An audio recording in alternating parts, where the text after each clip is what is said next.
Okay, today we are with Jimmy Matlock, the owner of Matlock Tires. He was also a member of the Tennessee House of Representatives for years. We'll talk about that. But first, let's talk about the early years. Tell me who your parents were. My father was Joe Matlock. My mother was Jane Matlock. And now, what did they do? Well, my father came out of high school, decided not to go forward with a college education, and began working in the service station here in what we call Eden Crossroads, a little community just west of here. Worked there for a couple years, saw my mother, I fell in love with her, married her, of course. She came from the edge of Roane County. She graduated from Kingston School, my father from Lenoir City School, and they formed a marriage, a family, began having children, of course. And I'm one of three sisters. I came in number 3 in the group. So we, like most people in East Tennessee, became a family unit and a business kind of concurrent. As time went through and people began to work in small businesses really across the country, they had to have their children involved. So we had to do that, and my sisters along with I and my mother did that for up until the time my father passed in March of '82. Well, what was it like growing up in the Matlock household? You know, we were blessed. I tell people a lot, times were simple. While we didn't have any Nintendos, no games, and my parents refused us to watch almost any television, we were kind of by force put out in the yard, and at that time that wasn't unusual. We grew up next to the Stanley family where they had 6 boys and 6 girls. Down the road we have neighbors, the Lovelaces and the good ones and different ones, and they had units of 2 and 4 and 5, and we played, we ran, we farmed, we worked hard as kids, but we played hard. And it really was a simple but joyous life. We didn't have the constraints of you got to be here, you got to do that. Wasn't any travel ball, wasn't anything of that sort. As a matter of fact, not many people had much money. We didn't, and most of our neighbors did not. But we had a fun life, an enjoyable life. Grew up from that kind of background, fast forward it to now. I'm not sure our children got the privilege of seeing the good times that we did. Why it looked like that you didn't have much. Not many people had bicycles even. Not many people had a lot of ball to play, but we made the best of what we had, and we just think back on it often of the memories we made, the times that we enjoyed each other, and the experiences we had as brothers and sisters and as neighbors and cousins. We kind of blended together. It was just a fun life. It really was. So, what did you do for fun in the community? You know, a lot of family time on Sundays in particular. We'd come together after church. We would meet, have a big meal. That would extend out to usually a ball game after that. Again, we'd bring the neighborhood in. They, like us, had mostly fathers that were the single bread earners of the family. The moms, in many cases, were staying home. So you got to know your neighbors. You got to enjoy and play with them. We didn't take many vacations. There wasn't much time for recreation. At that time, men worked long, hard hours, not just such as my father who was in small business, but every man who had a job. It was precious. You know, times were just entirely different. Not a lot of extra money in any family, and so we didn't take a vacation. If it was a couple of days, we'd go to Maggie Valley or Chattanooga or somewhere pretty close by. We never took these long beach excursions like is common, or ski trips like some take. It's a different world that we came up in, but a good world. Yeah. How important was church to your family? Well, for our family, it was the center. We went Sunday morning, Sunday night, Wednesday night, revivals which sometimes lasted 2 weeks. My mother believed and my father demanded that we go to church, and we were there a lot. Now, not every time, admittedly, did we want to go. Right. They took you whether you really wanted to or not, but again, it was the foundation of the home. And most families that we knew, or most families in this area, this county, that was the focal point of what they did. And I think that's a lot of why our community blended well together and people obeyed simple rules and certainly the law. It was kind of the world that some people refer back to with a smirk nowadays. They think, well, that was kind of old school, old timey, old fashioned. I say no. It was very much the standard in which people live by, and you can reflect that today in how we see things, in particularly the culture, have just gone incredibly south. And there was a different time. People, you respected your parents, you respected your principal, and you certainly respected God. Yeah. And you didn't very far off that pathway.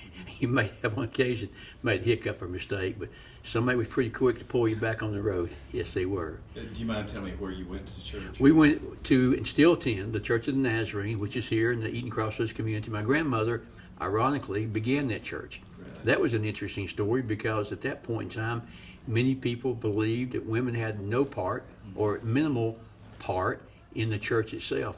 Well, she was much different. She was an independent lady. She was actually a midwife and went through the community in many instances and helped deliver children in the home. Yeah. The hospital in the county, of course, was Loudon. It's where I was born. My sisters were born. But it wasn't an easy time. It wasn't easy to get to the hospital. Sure. And in some cases, while it wasn't, I think, $25, my mother says, what they charged for delivery, some folks, that put a real strain on them if they had multiple children. And she started that as kind of a ministry. So she would go in the home, take care of the mother, lend out and help with the other children, kind of cooked and cleaned and made her way available. And women at that point, if they had a child in the home, they stayed in bed for up to a week at a time. Now it's all different. But she went from doing that ministry to actually join with another lady in the community and starting this little church. And it has continued. It began in 1950, so it's still in existence. And while not a large church, it's had quite an influence in this area. Well, I didn't realize that. So which community did you grow up in? We call it Eaton Crossroads. Okay. It's not incorporated. It's not a town. So our address has always been Lenoir City. But we live out closer to the Milton Hill area, what most people refer to now as Buttermilk. So that road runs from literally Rowan County into West Knoxville. But I'm a seventh generation who lives still on that farm. So years ago, when we began as a family in this part of Loudoun County, there was areas in which I guess it would be 4 generations back, were heavily into agriculture. That's kind of decreased down through the years. I tell the story that keeps me focused on staying on the farm, and that was my great-grandmother actually was forced in a situation that most women today would be concerned about how she ever existed, but my great-grandfather had farmed there while one day in a cherry tree, falls out of that tree, breaks his neck, and then dies. She, a widow with 3 children, has to maintain that farm, and with the mule and the mattock does so. So when I think from time to time, maybe we should leave and then develop this property, and maybe we should go in and do something different. Maybe we should live in another area. I keep thinking about that lady and what she gave, what she did with those children and that mattock and that mule to keep that farm in existence. At that time, it was a couple hundred acres. And while there's a much large tract in Loudon called Matlock Bend, that's another set, that's a distant cousins. Our particular family stayed in this area, and over time I have a cousin who still lives there on the property with me, and we've sold off some down through the years, but it's special to us. Yeah. We love it. We think it's not close to the Garden of Eden. We think it's pretty important stuff. Pretty close. We do.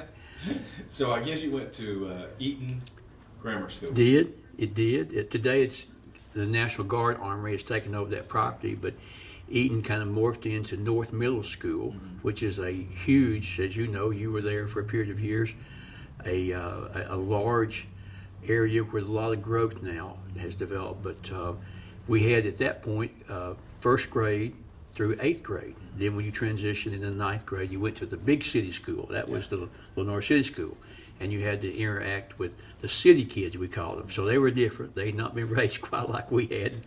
So we had little turf battles. We had to kind of get our place. And ultimately, by the time you were usually a junior, you'd found friends and you kind of merged into some of that. But it was a little bit of a shock from being country people merged in with the city people. Were there any teachers that stand out in your memory? That oh, gosh. Who pops up? Yeah, you have beginning in the first grade. We had a teacher called Miss Meredith. She was stern. She was intense. She was very much focused on discipline. And we look back on those days. It was a different era. They could get by as a teacher with much more discipline. Mr. Duff was our principal. He was law and order, and he was the only principal.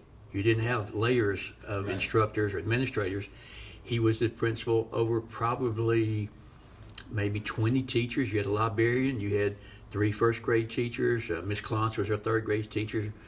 Mrs. Kleinstoffer was an important part of our life. Her husband also taught at school. Miss Kinser was one of my teachers. Joyce Kinser is still part of this community. I really enjoyed the time in her classroom. Miss Bell was part of the math and the music department. Margaret Bell, exactly. You had the gym teacher, but you look back on it, and those people demanded so much respect, and they had to, because they were over a lot of children. And the difference in many cases at that time, the parents supported the teachers.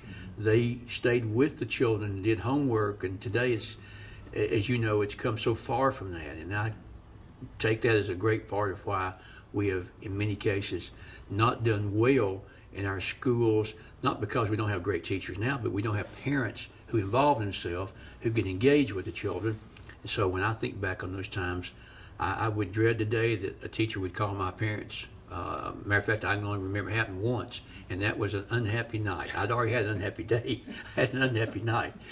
So you revered your teacher and your principal, sometimes kind of feared them because they believed in consequences, and they were quick to make certain that you knew what they meant. But that was okay, because that was the life in which we lived as a family. My parents were strong disciplinarians, and they didn't stand for much foolishness. So it was easy for my sisters and I, once we went to school, to obey the rules, to listen, because we did not want those consequences. Didn't want to deal with that at all. So after Eaton, then you went to Lenoir City High School. Mm-hmm. Now, what year did you graduate? Graduated in 77. Okay. Mm-hmm. So what are your memories of Lenoir City High School? That was probably one of the experiences that most people look back on as the most fun time in their life, kind of carefree, somewhat easy, because you didn't have the constraints of a home or a family at that time. But I was blessed. I had fortunately decided before I got there that friends were important to me. And I've got a little saying that I tell our children and our co-workers and business partners. I say to them, be friendly to everybody, but choose your best friends wisely.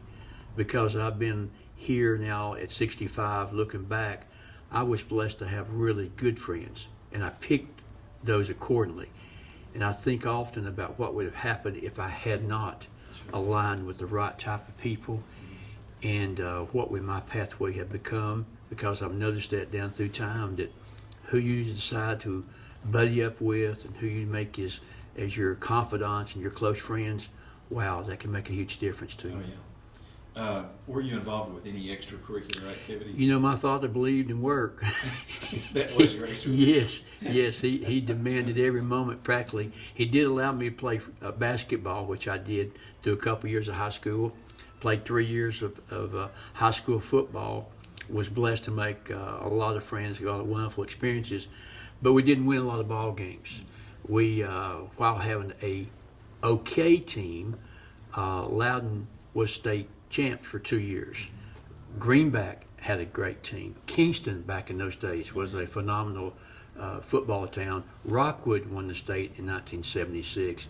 So we were surrounded. Maryville, who we played, had won a couple of state championships. So I came in a tough era.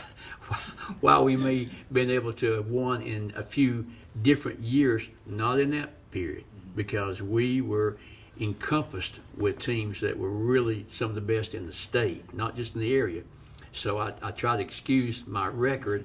I was the quarterback, and we weren't super good, and most people would point and blame me for that, and that's okay. I wasn't very good. But who was the coach at that time? A guy named Scott Connor was the coach. Yeah. Interesting, before our senior year, it was Henry Blackburn. Yeah. Henry Blackburn, who left after that year and came to Loudon, which was our arch rival. He was the father of David Blackburn, who has been involved, and you remember David well. David went through the UT system and has been a phenomenal AD in a number of schools throughout the area. But Henry was our coach at that time. Coach Thompson, who later went to Greenback, Bill Satterfield, who was a member of the school, actually still a member of the county commission, and he was our freshman coach, and Rick Dudley was assistant coach. I didn't know Bill was at Lenoir City. He was for a short period of time. He would laugh about it because at that time he had just gotten out of college, wasn't long in his coaching career. He later won the state championship himself, went at Greenback, but we maintained a friendship down through the years. And he was one of those people who touched my life and lots of others that you can look back on and say, well, he made a difference. You know, he was a teacher, he was a coach, but he really cared about individuals, and we just had a wonderful experience. And you know, I think about that from time to time. What would have happened if I'd had less than good coaches or less than good teachers and people who undergirded and supported what was being taught at home? So I just feel like, you know, this is a wonderful place to have lived, continue to live, and to raise a family in. You answered my next question. I was going to ask you, were there any teachers or coaches who made a difference in your life? And you said Coach Satterfield did. And did you have, you said you played basketball for a while, so you had Coach Smalley. Willie Joe Smalley, that's right. I've heard a lot of good things. Oh, he's a phenomenal member of the area, and just one of those guys that poured his life into making you a better person. Coach Lee was there for a period of time. He had a very bad accident while we were in high school that just rocked his world and ours also. He was my freshman coach. And we just had some great experiences. That's back in the time when you had a high school team. If you had 3 coaches, that was a lot. Oh, yeah. And if you had football coaches more than 5, you were a dynasty. You know, coaches at that point just poured their whole life into maybe 50 to 80 young men. Yeah. Well, now they've got a dozen or 15 coaches that kind of separate out. But it's altogether different. You could play multiple sports. Now they want you to kind of decide and stay on a one track. But you encourage to play baseball, basketball, football. And Lenoir City had some really good athletes of that era. Unfortunately, Loudon and others also had some really good athletes, and they had much better teams than we had.